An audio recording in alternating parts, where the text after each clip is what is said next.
This is a Hot Pie original. Oh my God. Okay, so this rock festival, this wizard rock festival with Draco and the Malfoys, Tom Riddle and friends, Whomping Willows and the Moaning Myrtles, 2008. This is where it went down at a YMCA summer camp lodge in the Ozark foothills. Draco and the Malfoys had just released their third album, A Slytherin World. Sorry. I'm having like a hard time about like laughing a lot. I can't drink this water. It's too funny.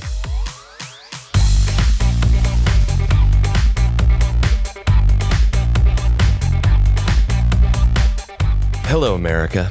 My name is Lee, and I am the music dilettante. I am a person who cultivates an area of interest such as the arts without a real commitment to the knowledge. Meaning, I have sat in a darkened room and gotten into more SoundCloud wormholes, Bandcamp, Friendster, Tumblr wormholes than you and your D&D friends have ever done. And I bring all these gems to the surface level for you, these micro genres that you may have never heard of.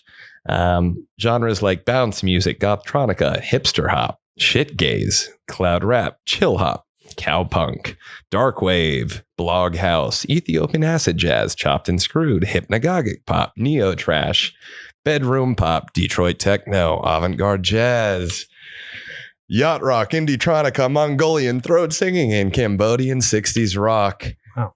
It's all going to come to the surface eventually if you keep listening. But today I'm really excited because I have a good friend on, Jesse Beaman, and we're going to be talking about something that both of us don't know too much about, but I think there's untold fascination in it, and that is wizard rock. And that is not,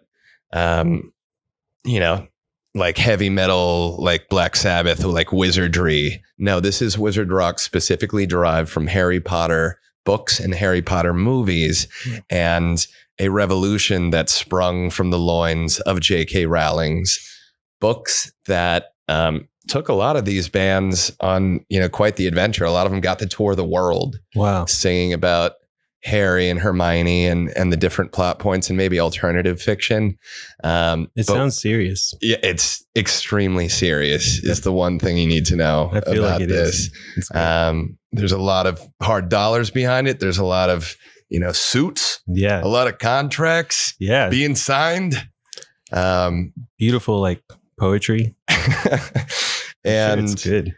It really gets fleshed out, so we can talk about that in a little bit. But what I wanted to start at is just talking about you, man. I think you're one of the more interesting people that I've met here in Austin, and for me, I was at a death metal concert. Well, not a death metal concert. I was at Moody ACL Live watching Death Heaven open up for Anthrax and Lamb of God, and what turned out to be an incredible concert where I saw people turn into apes and just start banging. And I mean, I've never seen such a primal flow state level. But that's a great venue too. Yeah, it's awesome. But between the acts, I went down and to the Royal Blue Grocery and met you, and you told me about your act, My Empty Phantom, and I immediately was hooked upon listening to you, and getting to know you has been really cool, man, because I think what you've done in the music scene here has been a lot of it you've had to kind of create your own path. But when did you first come to Austin?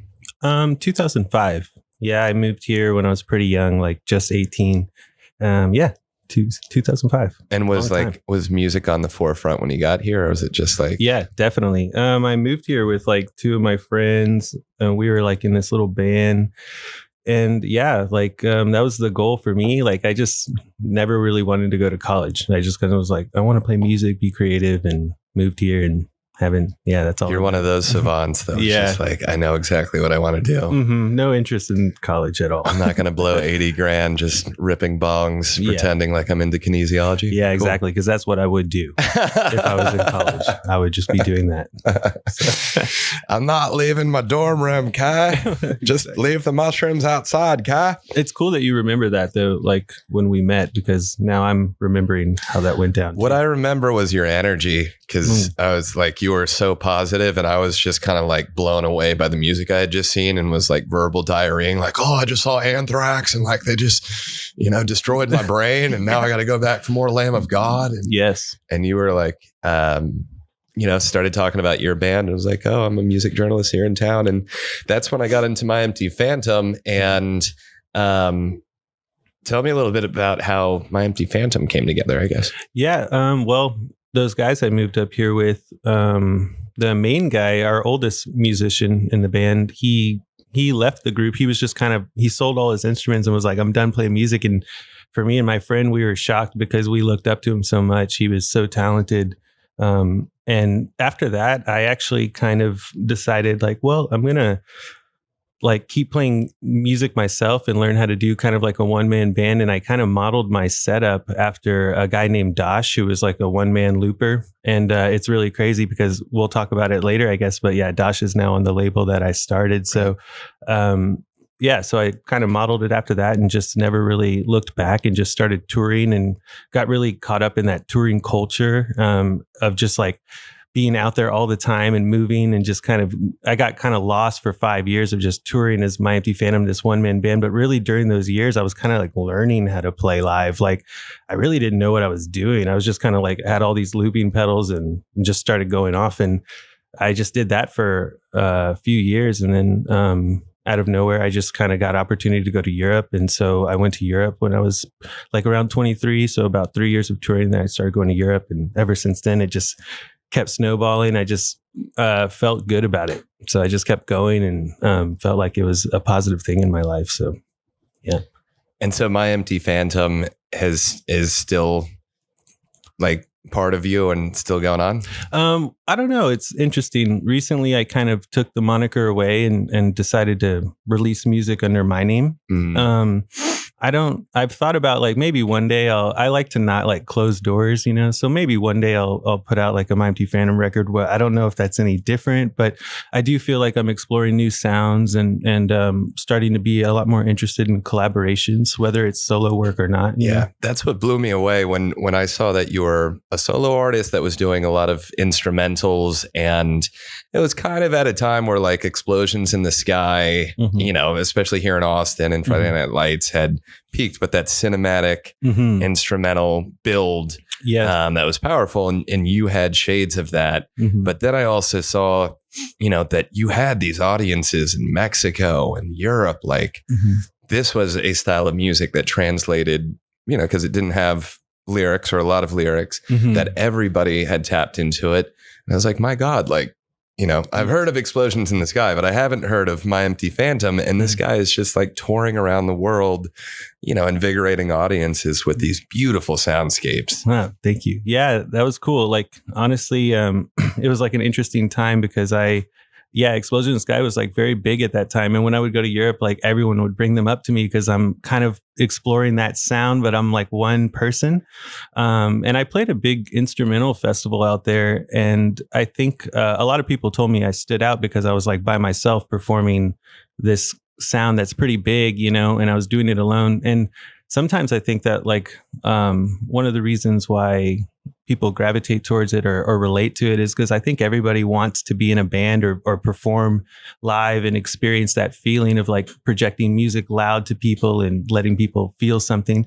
But when they see that one person can do it, I think I had a lot of younger people coming up to me after my shows being like, I want to buy a loop station and do what you're doing. And I was just like, please do. Like I'm hoping that people do that, So I got lucky, I think, and maybe whatever. It was invigorating because you could see like you at work just going, and it was just all you on display. Like when I think about joining a band, it's like, oh, well, all I have to do is play the piano, but he's going to sing the lyrics and take up most of the audience energy. And for you, it's just like, it's completely naked out there. Yeah, it's a struggle. And there was like a light show to it. But it was just like completely your energy on display, which I think people really identified with. Yeah, I really enjoyed those years, and I hope to play, in the future when things open up. But I'm more interested in collaborating and having like someone with me, whether I'm performing solo shows or like this new project. So let's talk about that. So Tepo Magico, I don't know too much about it. Yeah, me either. Almost. Yeah, it's wild. But I like the name a lot. Yeah, it's named after a small town in Mexico called Tepo. My friends in Mexico took me there like after a show I played, and it's a magical place. Like people call it a magical town. So that town really stuck with me, and I like want to keep that memory like forever. So I was like, I should just start a project and name it after that. I'll always remember that day then, so. Well, it's got the ring to it, man. Yeah. Tepo Magico, claro que sí. Exactly. You know, it's Por favor. You know how to say it. And it's cool because those guys are a big family for me, like the PYL records in Mexico City. Those guys have been a family for me. So I wanted to kind of honor like everything they've done for me as well. So. Definitely. One thing you've also done, and it's not surprising with your energy, but you've brought like a lot of other established artists around you that want to be around you. One of whom, I grew up idolizing Brandon Curtis from Secret Machines. Yes. For me growing up, like Secret Machines were huge. They were out of Dallas. They were playing a style of music that I was gravely into, and I idolized them. And then you were like, yeah, man, it's one of my good friends. Yeah, that was cool. Like, I think we met, and then years later or something, me and Brandon started working on the record, and we saw each other again, I think. And you were like, man, you're working with Brandon. And I remember you were saying how much of a fan you were of his. And immediately then I was like, oh, I should, connect with this guy, Lee, because I think he understands what I'm doing and who I'm working with. But yeah, Brandon has definitely taken me under his wing, and he did a lot of work for this record with me. I mean, we worked on it for a long time, back and forth. And Brandon, yeah, he's done a lot for me. He's like a brother, mentor. Yeah, when I interviewed him, he was just like, Jesse inspires me because his energy, really propels me forward. But you're also working with Joe Barry and a few other guys, right? Joe Barry, Sam Vagarino. It's cool. Tepo Magico is kind of this loose, open project where we have like me and Sam Vagarino from Interpol. He's the drummer. We're working closely, like me and Sam are talking the most about the music and just like keeping it rolling. And then we're kind of chiming Joe in, but we have all the people from our label as well kind of chiming in. And we got Steve, the bass player of White Denim. So he's doing all the bass for us. So that's really exciting. I really did want to pull in like the best people I could think of, and also like people I've met on tour and just people I admire. A big part for me is I want to play music with the people that I admire, people that inspire me, musicians that'll push me to be better. Sam's like such a good drummer, and Joe's like knows everything about music. And I'm kind of like the one who doesn't know anything, but I'm like writing a lot. So I'm just like trying to learn and have fun. I'm sure it's yin and yang. I'm sure they're getting more from you than you could even imagine. I hope so. But speaking about tenured, professionals and bands that are on the up, that is the exact opposite of wizard rock bands. Perfect. That's great. That was my segue. But wizard rock is a style of music that sprung, as I mentioned before, directly from Harry Potter. And, the supernova moment, you could say, was put on by a band called Harry and the Potters. Okay. And Harry and the Potters were putting on a concert for their own band and had a festival and had a bunch of bands cancel. And they had just read Harry Potter books. And so they got together, wrote 7 songs, Harry Potter themed, got out and performed them for a crowd of 6 people. Wow. And wizard rock was born. Wow. So we have them to thank. I should have been there. Yeah. This is predecessing them, though. There's a band called Switchblade Kittens that wrote a song called Ode to Harry Potter in 1999. Oh, wow. From the perspective of Ginny Weasley. They were not a wizard rock band, but this was the first wizard rock style. Wow. And so wizard rock was coined by Paul DeGeorge, who was the founding member of Harry and the Potters. And he's credited with creating the whole music genre. Wow. And a legend. Absolutely. A straight up legend. Straight G. The crazy thing is that there are over like 200 wizard rock bands. Oh my God. Around the world, because Harry Potter knows no bounds. Yeah. People are inspired wherever they are, whether it's Guyana or Denmark, What's the kid's name, like who acts in Harry Potter? It's crazy to know that he has, whoever he is, he has the power to be like, I could write a record. It could be terrible and it'll sell like so many records. We got Rupert Grint, and who is the main actor? Do you remember, Colton? It's crazy. I don't know. He's only in like 12 movies of Harry Potter. Oh man. Like, how do I not know his name? His name is Harry Potter. That's his name. But yeah, he's gone on and, he's become like a real actor. I heard he got sober and went through that's a heavy weight to bear. Yeah. 7 movies. You're growing up in Hollywood. Everybody's recognizing you. Apparently, his drinking got out of control and he straightened it out. And now he's doing a lot. He's doing what he wants to do. Yeah. I like to see it. He's done some good stuff. He's doing plays and Broadways. Mm-hmm. He's sticking, to what he wants. Yeah, so. Not a knock on him. We weren't making fun of him at all. That's accomplished, No, he's safe. But the other 200 Wizard Rock bands, exactly. They're on the hot plate. We're going to destroy. We're going to absolutely destroy these guys. Daniel Radcliffe. Oh, right on. Shout out to him. Big shout out. And who's Hermione? She's a good painter. I know that. Emma Watson. That's right. And she's done a lot of great things. I know she went to college and was like, I think she went to Harvard and I got to get away from this Hollywood thing. She's just trying to be normal. Yeah. Everybody wants her to just be that little wizard girl. I know that must be hard. Mm-hmm. It's got to be tough. Like, what a warped reality though.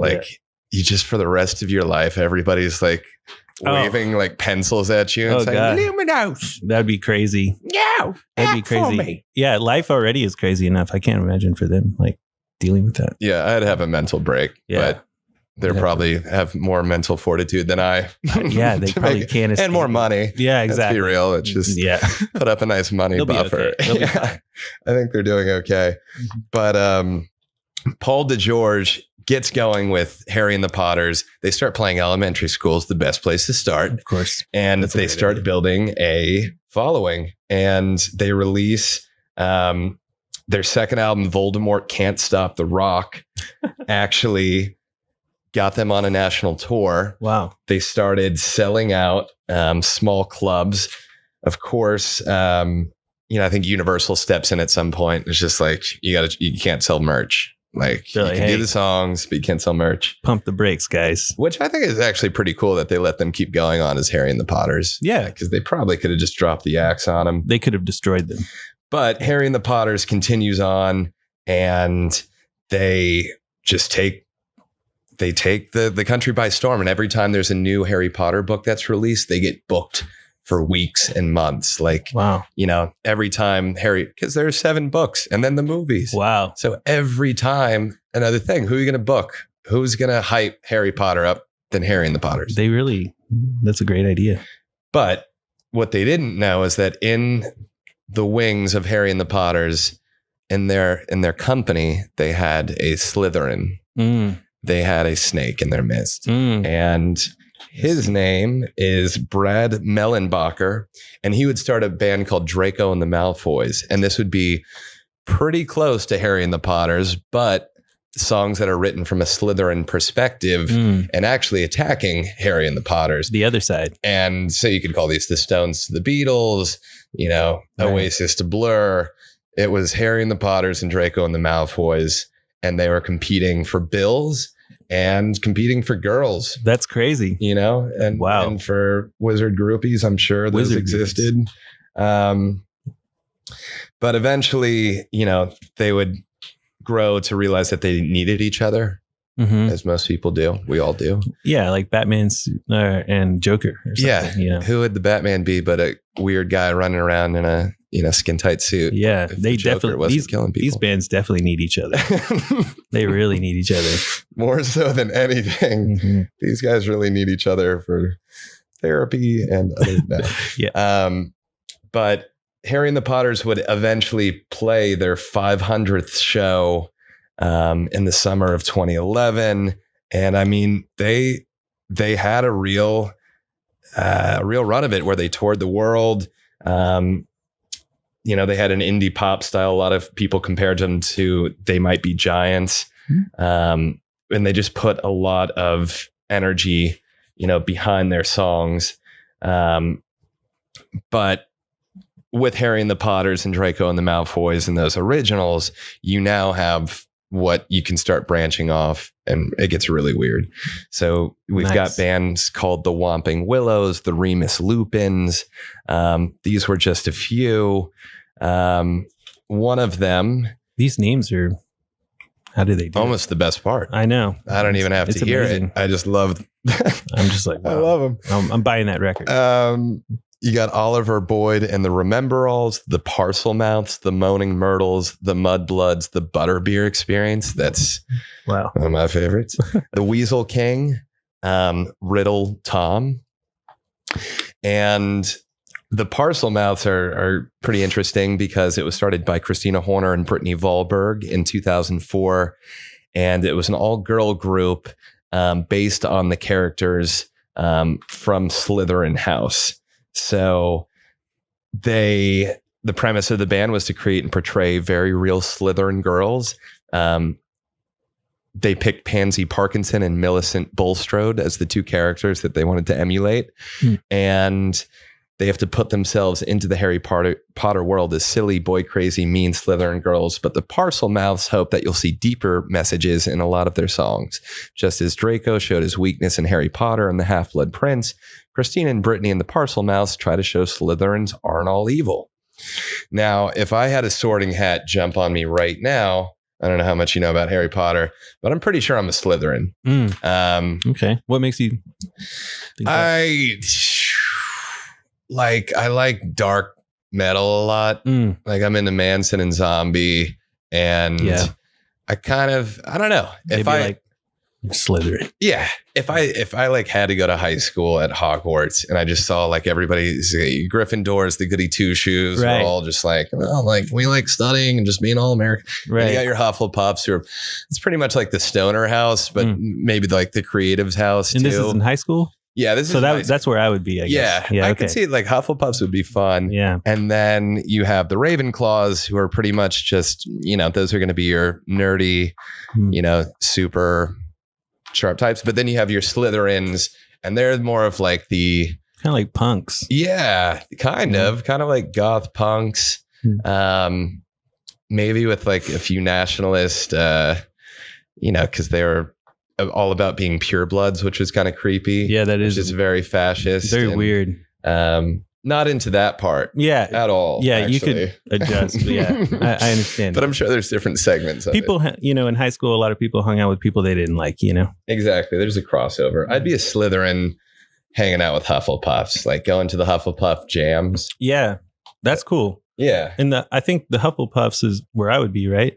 Is that what we were saying? Yeah, I think you'd be Ravenclaw Hufflepuff. Okay, cool. I like that. Because Ravenclaws are very like individualistic and they kind of know what they want. Like they've got that predestiny, whereas Hufflepuffs are kind of just like whatever. Okay, yeah. But I see you as you've got like a little predestination. Around. So yeah, you're half Huffle, half Raven for sure. Right on. That's it's good to know. Sorting Hat. Yeah, it's really good to know. It's important. Really good to know. But I mean, if you were in your hometown and Harry and the Potters came and you saw them, play, like what would your initial reaction be? Wow. I might be just floored, I don't know. I would just be floored by it. I love music so much. I think I would just be like, what is happening? This is insane. I love it. Definitely. Isn't there a band in town like that's like kind of like a wizard rock group or something? There is. So there's actually a band from Austin that's part of the Wizard Rock, which is not surprising at all. Okay. But you also have, like in town, there's a band called Stabba. That's a death metal ABBA cover band. Wow. And then you have, what was it called? Mac Sabbath, which was a McDonald's themed Black Sabbath cover band. Wow. Gosh. So those are two fun ones. I think I'm more impressed by like all the time these groups have to like make this music. I don't know. Maybe you know what? That was pretentious to say. That's not cool. My music is dumb. Yeah. Look, Stava, they shove balloons and wear a wig. I mean, it's like a large man who just comes out and, sings Waterloo and That's just awesome. a deep baritone, and it's moving. You need that stuff. Like, Exactly. And I'm serious. In wizard rock, you can say that's an offshoot of folk music, which I had no idea this existed, but it's a play on folk, but fiction music can be derived off of anything. So there is a whole folk scene for Star Trek. Wow. You know, people singing in different, languages in Klingon. You have it for Harry Potter, obviously. You have it for Lord of the Rings, which I could totally see. Yes. Even more surprisingly, there's one for Doctor Who. So if you take any nerdy sci-fi outlet, you're going to have a whole lineage of bands. Wow. And I think I go back to like my junior year science teacher who could speak 5 Lord of the Rings languages, only English. That's she didn't insane. speak like another earthly language except English, but she spoke Elvish, Dorvish, the language of Mordor, which is the language of the dead. Wow. And I think she spoke like 3 different vernaculars of Elvish. Wow. Like the Wood Elves and That's amazing. Like it's funny because me and my, my roommate, Evan Kleinicke, shout out to him. He's a great producer here in Austin, has a studio called Seize the Means that we started over there on the far east side. But we actually have been diving into some Lord of the Rings lore during the pandemic when it was really hot and everybody was like nervous. We were just watching a lot of like lore. So I actually know a lot about like the first age and the second age of Lord of the Rings. I'm way more excited about Lord of the Rings The show. bands than bands. the Harry Potter outfits. Yeah. Oh, yeah, that'd be pretty cool, I mean, Like- you've got like the Ents are definitely making music. Definitely. It's probably going to sound like Wales. Yeah. Yeah. Whales and the elves. I'm sure the elves make like elegant, really nice harp music or something. Oh yeah, Galadriel is just out there. They definitely have a lot of flutes and harps. This is like reminding me of how much like music and film really like they, filmmakers love music, vice versa. It's cool.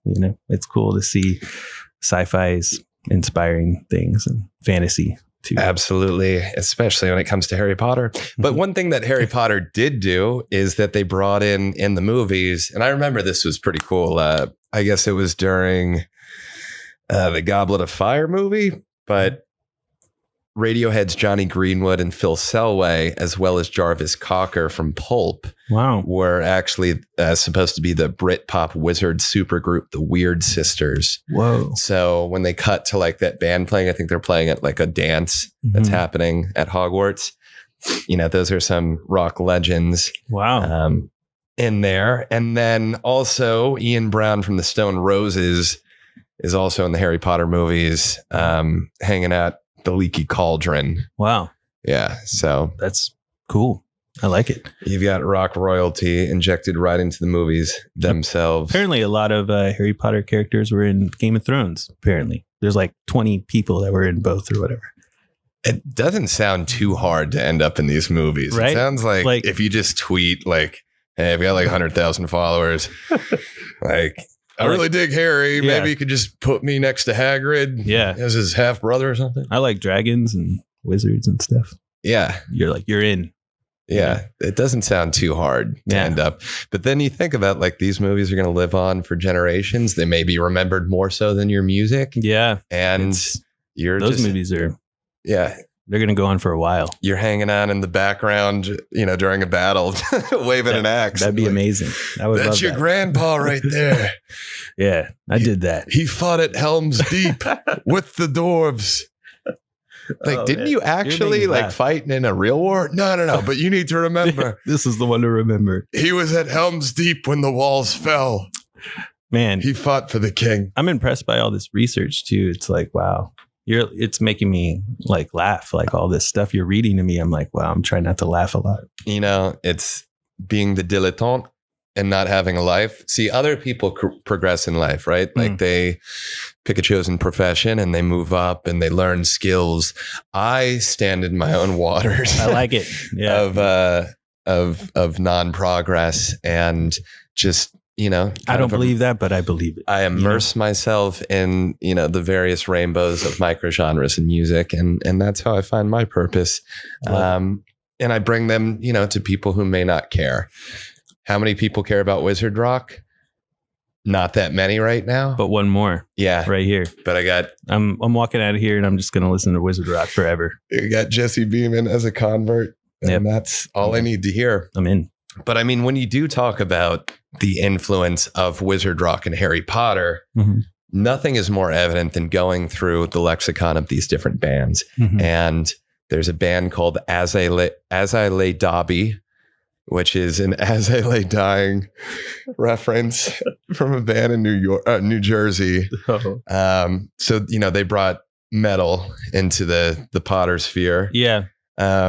Band in a Horcrux is the premier wizard jazz band from New York. They say that they're two proud Hufflepuffs, and they will continue to make Harry Potter themed jazz in the New York area for as long as they can. Wow. Till the day they die. And then you've got bands. I really feel like a lot of these, because I went to school up in the Northeast, but a lot of these bands do come from like New England and the Northeast for some reason. I think it has that like the Ivy Leagues up there. It has that Hogwarts feel. Like people maybe could identify more to it. That makes sense. I also remember when I went to college up there, man, Quidditch had just started as a legit sport. Wow. So they're like Quidditch tryouts. And I was like, you guys are taking this too far. Wow. But now Quidditch is one of the top university club sports. They have massive, like UT has they have like 5 Quidditch teams. What? I mean, J.K. Rowling did not know what she was doing. I know. I mean, I hope she's like she's like, hey, I need some money for that or something. I don't know if she could arrange that. Probably not. Yeah, she's got enough money. She's probably like, I don't even think about that. Yeah. I mean, the story is that she wrote it on welfare. She was a single mom riding the bus to work, and she would just write the Harry Potter novels while riding public transportation in London. And eventually, she submitted to a publisher, and one of the publisher's children got a hold of her manuscript and read it and was just, I need like the second book, and was just crying to her daddy, like, I need to read what happens to Harry. Oh my God. And so he then went back to her. He hadn't even read it up until then. And that's how it all got started. Wow. So, and then you've got 200 Wizard Rock bands. You've got bands called the Butterbeer Experience. You've got bands called Death Metal Crinkle, which is a Dutch band that is supposed to be comprised of dark arts teachers, and they incorporate like spells into their songs, which is a little off-putting. I should, look into these groups for Maxmen. Absolutely. If they're still out there. Oh yeah, you're right. Some of them they would love, I'm sure, any recognition at all. Yeah. But you've got the Fred and George band, again from New York. The two Weasley brothers who love to play pranks on each other and cause trouble. Have created a folk band in New York. You have the Gryffindor Common Room Rejects. You have Hermione and the Mudbloods, which Mudblood is a very derogatory name. Yeah, it's not nice. We're not into that. The Hungarian Horntails is a UK band. And Hungarian Horntails, if you're not familiar, that's a species of dragon. Okay. Thank you. So I'm just listing off a lot of awesome bands that you should be checking out. Thank God Florida got into the mix with the House of Black, based out of Orlando. They're big, serious Black fans. You have the Hogwarts Trainwreck out of Spokane, Washington. Okay. Incorporating the Hogwarts Express. You have the Nocturne Alley Project, which sounds like the Alan Parsons Project, except this is happening in Nocturne Alley, which is an alley in Harry Potter known for the dark arts. Wow. Yeah. This is amazing. I mean, how long did this take you to find all this? This is not to, because a lot of these people are internet based. These are internet thriving people. Cool. But we were talking about a little of this at the beginning. Like, the thing about Harry Potter is, I remember my dad got me the book and it's just like, I heard a lot of kids were reading this. And I read it and I loved it. And I became one of those kids who was there at Barnes and Noble for every release and grabbed it and would just sit in the aisle and read it so I could be So I wouldn't have like someone like spoiling it for fucking, you. like Carolyn Herrera telling me like, oh, well, he dies on the 7th Horcrux. Spoiler. Oh my God. It was just like the worst. Can't deal with that. So, and then there's also a little bit of ego for me, and because you just want to be like, I already know what happened. But it was only released like last night. Yeah, I know. Done. Yeah, exactly. I like it. I remember I was on a vacation with my family and I refused to like engage with them. I just, everywhere we went, I just had the book open so I could just, like and they're like, right in you don't want to see like a national monument? This may actually like make you a better person. It's like, shut up. They're talking about mudbloods. That's so funny. But one thing about Harry is that he was my age. So like, just talking about this, that he was going through girl issues at a time where like, it's like, oh, girls exist. Mm-hmm. He had gone to Hogwarts at a time where I had transferred schools, and there's just like there's a lot to relate there. And I kind of saw that as, extension of self. And I think that's why maybe so many people got into it and started creating bands. Here's the Austin band. The Austin band's called the Mudbloods. Oh, the Mudbloods. Oof, which is pretty derogatory. I don't even know if I can say it on a podcast. Yeah, some Harry Potter fans would be very offended. It's called the M-Bloods. Yeah. Yeah. The bleeps, The bleeps. Yeah. Wow. The Patronus Charms out of Cleveland claim that their music can be used to repel Dementors. Wow. That's good to know. That's powerful. Yeah. You have the Pumpkin Pasties out of Edinburgh, the Remus Lupins. Edinburgh. Sorry, I got it. Cool. Yeah. My dad lives around there. Really? Yeah. I love McAllen, Edinburgh.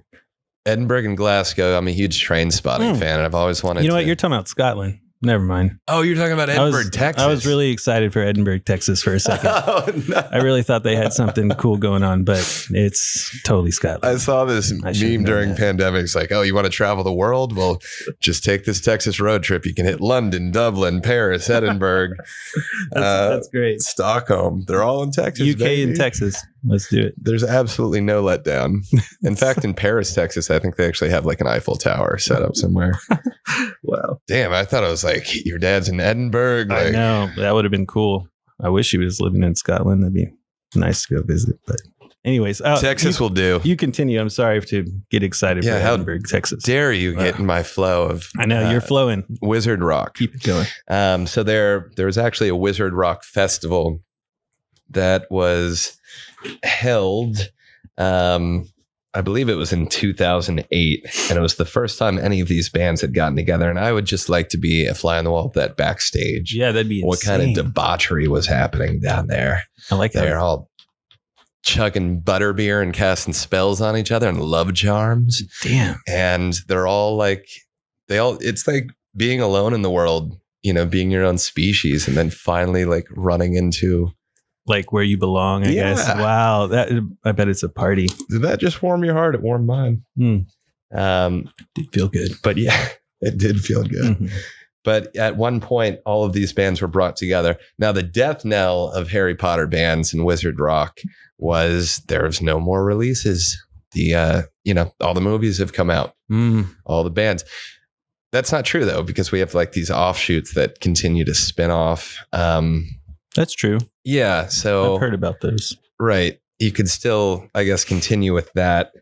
But these people who were in their 20s when they started are now in their 30s. So it's up to a new generation of SoundCloud rappers and DJs to take Wizard core, Harry Potter core to another level. Yeah. These guys are a little more busy. They're grown up a little bit. I think we need Wizard Trap. I think great. I need to see Ron Weasley just holding it down, spinning for a few Ravenclaw girls.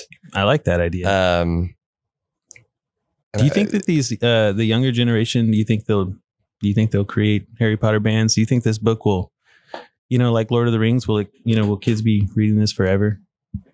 I don't know. I should know this. I have a nephew.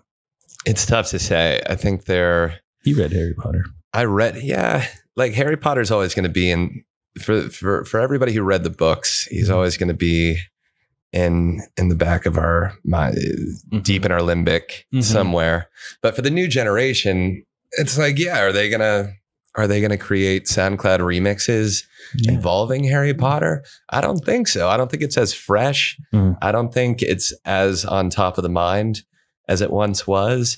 And I really think like, these wizard rock bands, these people have had to become accountants and doctors by now. Yeah, they can't just be. We can't keep doing this.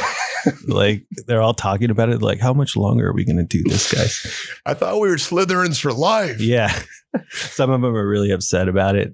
It's like probably some of the worst breakups. I can't keep paying rent, man. Yeah. They're like having like battles with like wands and stuff, like crazy breakups. If I could just send this out into the universe to get a documentary crew to get out there and find some of these bands and just find out what happened to them. Because for the big ones, they all, they actually made a little money. They got their tours in, they saw it for what it was, and they ended it in like 2011, 2012. It'd be cool to like interview like the most successful group and then like the least successful one, like in the same room, and just be like, so what did you do right? And what did you guys not do right? Well, what Harry and the Potters did right was they were first up. Like 2002, they're already moving, writing Harry Potter songs. Yeah. And they're making all these bookings, and Draco and the Malfoys, were right along with them. That's cool. They've been called the Pink Floyd of Potterdom.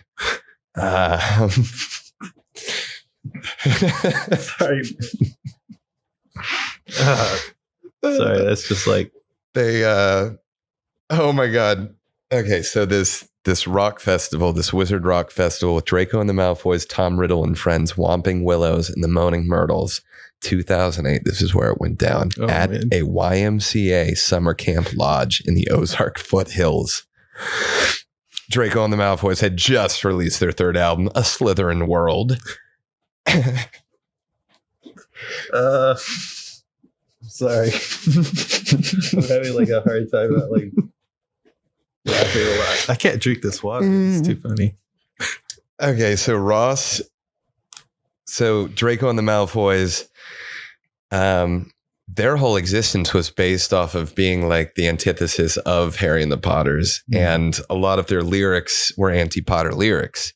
So you may have freed our house elf and brought doubt our family name, but your parents still got toasted by a big green glowing flame. Ooh. It's cutting deep. Exactly. They would always sing as Draco Malfoy. I don't know if you're familiar with, but he's like the original, like he's Lord Fauntleroy. He's this pure blood that's supposed to take over as the Death Eater. His dad's head of the Death Eaters and like a pure blood. Okay. And Draco is just having qualms with like following in his dad's legacy. But Draco in the Malfoy sings, "My dad's always there to open all my doors.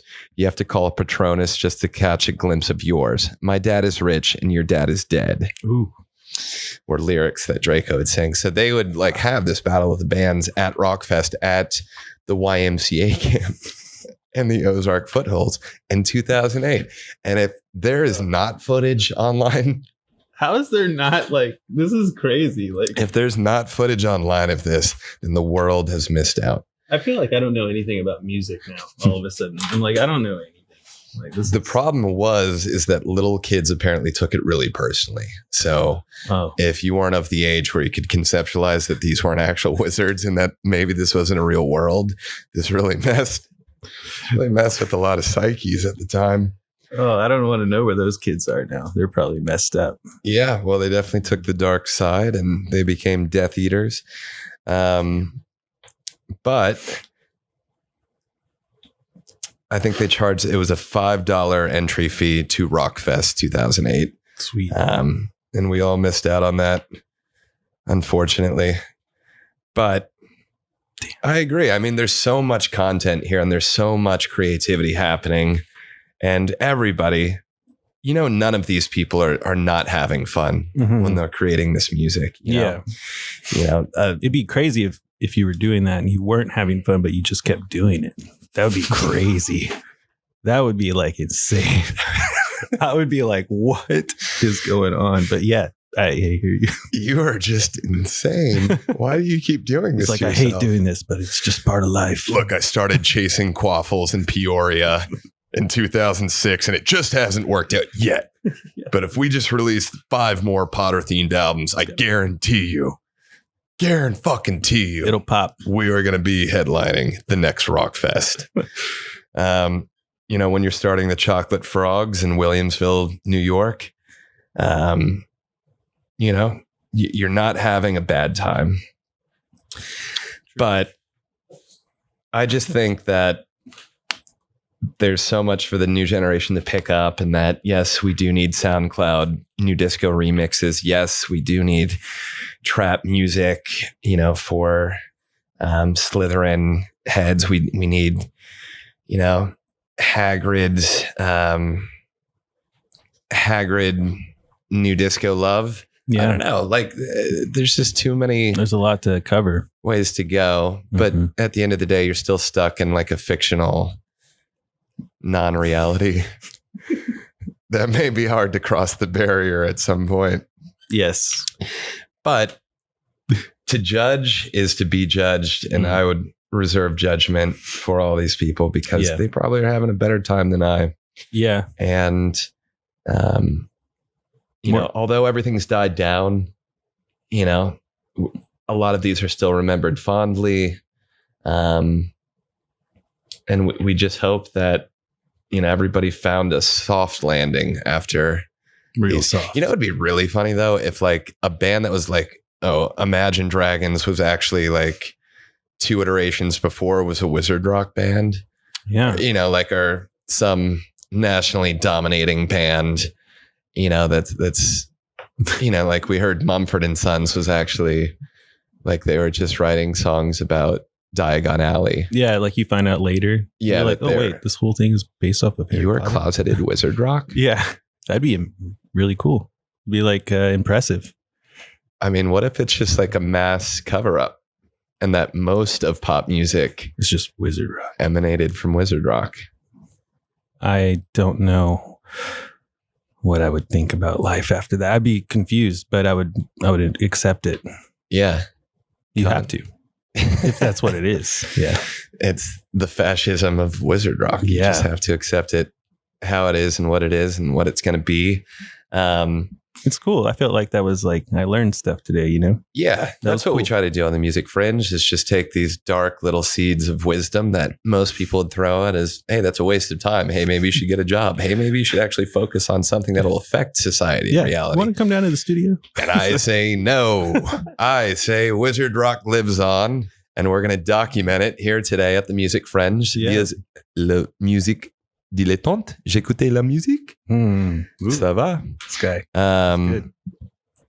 But I think with like the different genres that inhabit that, you know, a lot of these people probably have spun into legitimate bands now, and we are reaping the benefits because it is a creative exercise. And they may not want to relive their wizard rock days, but they'll always be grateful for it. Yeah. And they'll always see that as part of their DNA and becoming who they are as people today.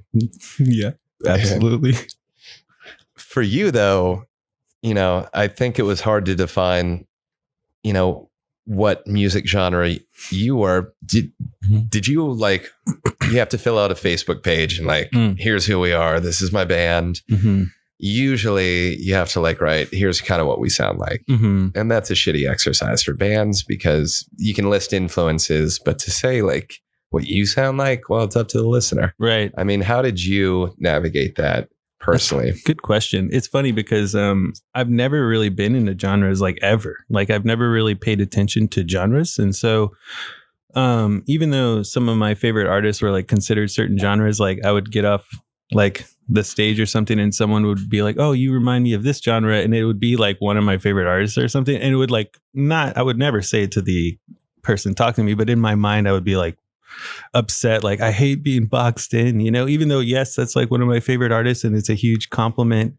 Just saying it's like a mental. Yeah. Just saying it you're makes like, me feel weird. Now I got to get out of that box. Now I got to stray away from it. It definitely felt weird. And it's funny too, because like, genres I decided to be like against, even though I was a part of it, like I ended up liking later. Like I remember people would be like, you're like ambient music, and when I was younger, I was like, no, I'm not like ambient music. Because even though I loved ambient music, I was always like, everyone thinks ambient music's boring. No one likes ambient music but me, I felt, so I never wanted to be called ambient music. But now I'm older and I'm like, no, I love ambient music. And I almost would rather someone say, just be lazy and just be like, oh, he's kind of like ambient music. Because I look at ambient music now as actually like a really mature style of music, because it's not really about like being impressive with like how good are you at an instrument. It's more about like sound and feeling, and so when I was younger I was like, oh, I just want to be energetic and people to enjoy my shows. But now I'm like, I see things so differently than I did 10 years ago, but yeah,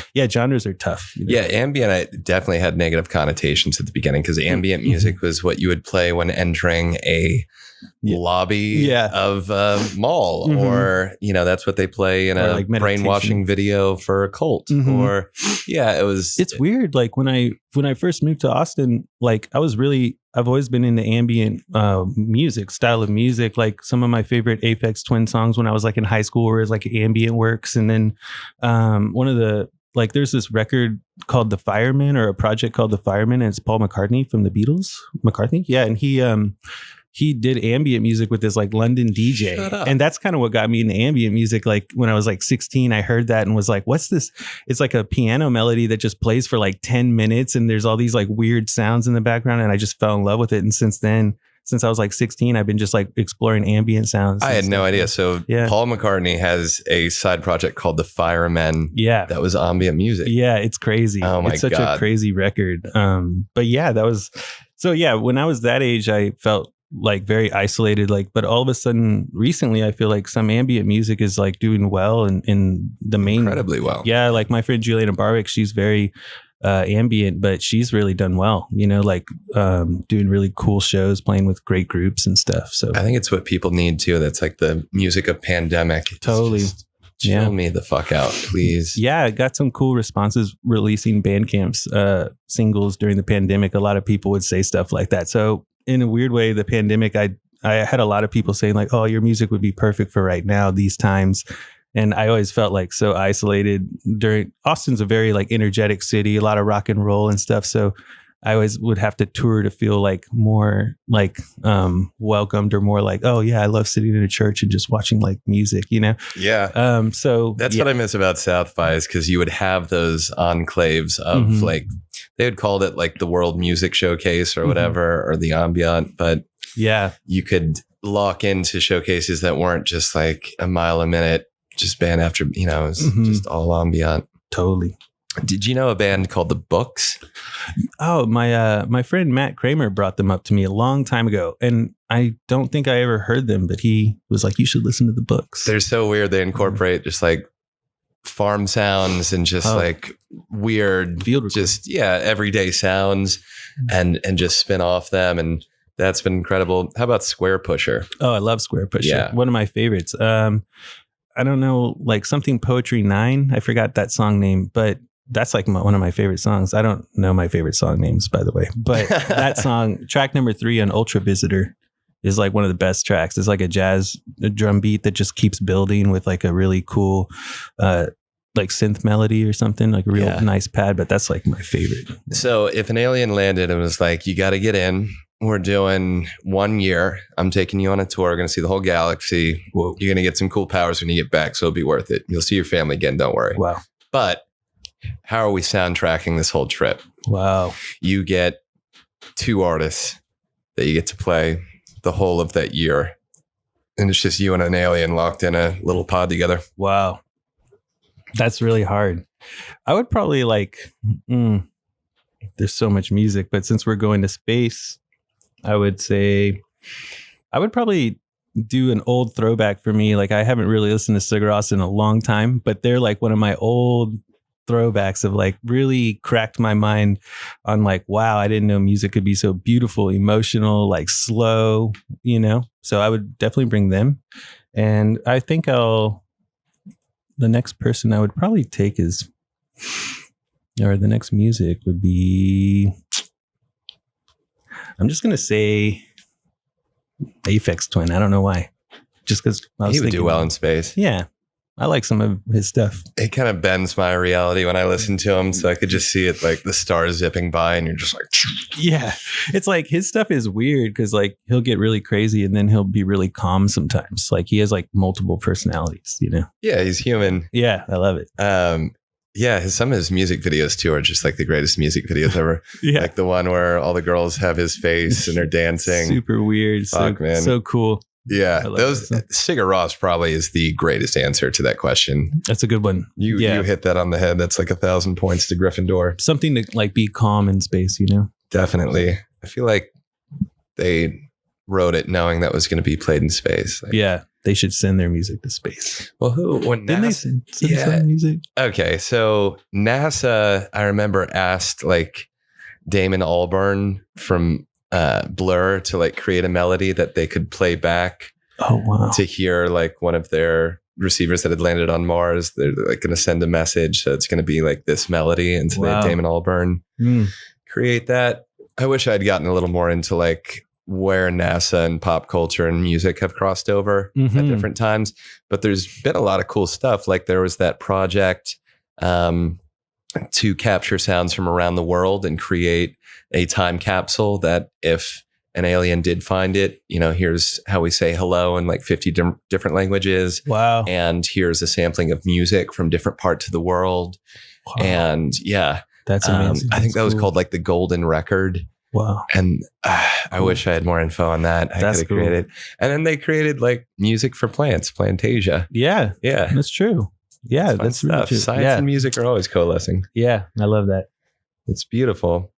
But if you were to summon the pagan gods that we know exist to come down and save us from this earth-scorched dystopia that our lives have become, what music would you use to summon those gods? And depending on what you play, you get different gods. Oh, So wow. you got to call... I guess it depends what your designs are on the world. Yeah. Like where do I want this direction to go? Yeah. And they can be alive or living. Just music gods. Maybe I would play like some like, I don't know. I would try and play that one. Like, I don't really know much about music, which is funny. Like, but I would play like a nice John Lennon song for them or something. Working class hero. Yeah, just like, something. Just imagine. Yeah, just something really nice for them. I don't know. I don't even listen to John Lennon too much, but it just seems safe. Like, hey, this it's like this guy. People really like him, you know, and his music's beautiful, and he's totally chaos as well. But here's something. And then I'm just gonna mention old stuff for some reason, like really peaceful things. But I'd play that Kathy, I don't even know if this makes sense, but I would play that Kathy's song by Simon and Garfunkel. Gotcha. Just because it's so beautiful and like, so I don't know why I would just want these gods to hear like something blissful. I think Simon and Garfunkel would be like, nobody's going to come to Earth and think that we're a bellicose race of antagonistic warriors if they hear Bridge Over Troubled Water. Exactly. Or if they hear Me and Julio down by the schoolyard. Yeah. If they hear the angelic voice of Art Garfunkel Exactly. coming through Garfunkel, he can belt. with the song structures of Paul Simon, never should have broken up. Exactly. I know. But what are you going to do? Humans are human. I know. We just have to deal with it. So good. Those were weird choices. Yeah. And you know what? John Lennon, love him. I just celebrated, I was just as the anniversary of his death. And I was at Strawberry Fields in New York and went to the Dakota where he'd been shot. Whoa. I just meditating on him for a long time. But man, he wasn't like the nicest guy in real life. And and a lot of people don't talk about that. But, yeah, he's chaos. Julian Lennon really got the shaft as his son and was neglected. And, damn. Yoko is great, man. And I love her. I think she's a huge pillar of the art world. But they never gave like Julian any credits or money even. Like he had to go sue. And that's dark. Yeah, there's definitely darkness. Yeah, he's a dark character. We don't know the full extent of it, but he came from a dark place. Yeah. He's raised by his mother. He has that song, Primal, where it's basically him just doing primal scream therapy. Wow. Mother. Yeah. You had me. Yeah. But I never had you. And then he just starts screaming. That's heavy. And the Beatles, they were a bunch of like street kids, right? Like street poor English kids. So they probably came from little rough areas. Yeah, they were middle class in Liverpool, and none of them really had a leg up in life. Yeah. The real street kids were the Who, man. Like Roger Daltrey he was literally like kicking kids' ass on the side of the street. Wow. Rolling Stones were just, blues obsessed English kids. They all just found these American records and just Muddy Waters. Yeah, exactly. They literally say like the electricity, like the world went technicolor when they found these records, which is cool to say. But if you want to talk about like the real down and out like British kids, it's it's Roger Daltrey, who was just literally glassing people on the street and crazy. Yeah, singing in the Who saved him, man. Wow. Singing in the Who saved him. That's crazy. I used to love that band. But I'll end with this because it's Harry Potter themed, and you may not even know what this is, but do you know what a Patronus is? No. So in Harry Potter, like when they release a spell of like their own, it's a very powerful spell. They can release a Patronus, and it's an animal that shoots out of their wand, and everybody has a different Patronus. So it's like if I shot it out, it'd probably be like a shrew or something. Okay, but what is your band Patronus? It's like if you had a spell that just like brought everything together and you had to unleash it and to like save you in some situation. Would it have to be an animal? No. So this is now it's a band living. Oh, a band. So it's no longer. What band's coming out to save me? Ooh. You just send it out and you're in a tight spot and you need this band to come out, and you can't summon the band. It just comes out. It's just like, okay, this is closest to my soul. And like, I'm guessing this is to protect me from something bad. Yeah, it's to help you or protect you from Death Eaters. Okay. Well, wow. It's like one direction I want to do something sweet, but I think I'm going to go heavy just because I like the idea of like having some crazy guys behind me, but Converge. I would have Converge come out. Oh my God. I love that answer. Yeah. And just let them take the darkness away or whatever with their dark sounds. Yeah. I love that. Well, Harry Potter would have been a lot cooler if they're shooting out bands and you just see like Ozzy Osbourne materializing. Yeah, that would be fighting. But lo and behold, we just got to start a band around that. Really. Yeah. All these things that we want to see happen, we can do it. Yeah, we just do it. There's even a rock festival in the Ozark foothills that you can meet others just like yourself. As soon as I get home, we're going to try and arrange to be there next time. Get top billing. Yeah. It's all about the name, as we've learned. If you're As I Lay Dobby or the Eighth Horcrux or Wizard Kind or Wingardium Leviosa, which is a wizard rock band from San Diego. Wow. That brings incantations and levitation charms into their music. Again, these guys, Tonks and the Aurors. Snidget is a rock band from Virginia that brings in, the Golden Snitch. The Golden Snidget is the ancestor of the Golden Snitch. Anyway, wow, we got to cut this off at some point. I need that sheet. Exactly, yeah. Mm-hmm. So I'll put together a nice playlist. Please. Just like an intro. If you want your 20 song, yeah, if you want your 300 level course, you're going to have to come back another time because there's just too much to go through. But again, man, thanks so much for coming on. And was there any like releases or dates coming up with Tepo Magico? Yeah. You want to talk about? Yeah, we have some cool stuff coming. Just my album's going to be coming in June. So it'll be my solo album that I did with Brandon producing. And we have, releases coming out on Maxman, the record label that we started. And Tepo Magico, we're going to be putting out a track on April 8th on Bandcamp exclusively. And then an EP like in the summer. So, and then more releases and stuff like that. So I'm super excited, man. Thanks so much for coming on. And thanks for being a friend. And yeah, man, it was fun. Thanks for having me. Yeah. It was cool. Really funny. We'll do another Filk. We'll do Lord of the Rings next time. Oh, that'd be great. Yeah, we'll do a little Mordor death metal or Dorvish, trap lounge. There better be some. We'll figure it out. But again, thanks again, man. Thank you. All right, we're out. Thanks for listening. You can find more episodes and all other Hot Pie Media originals baked fresh daily at our home on the web at hotpiemedia.com, the Hot Pie Media YouTube channel, or wherever you listen to podcasts.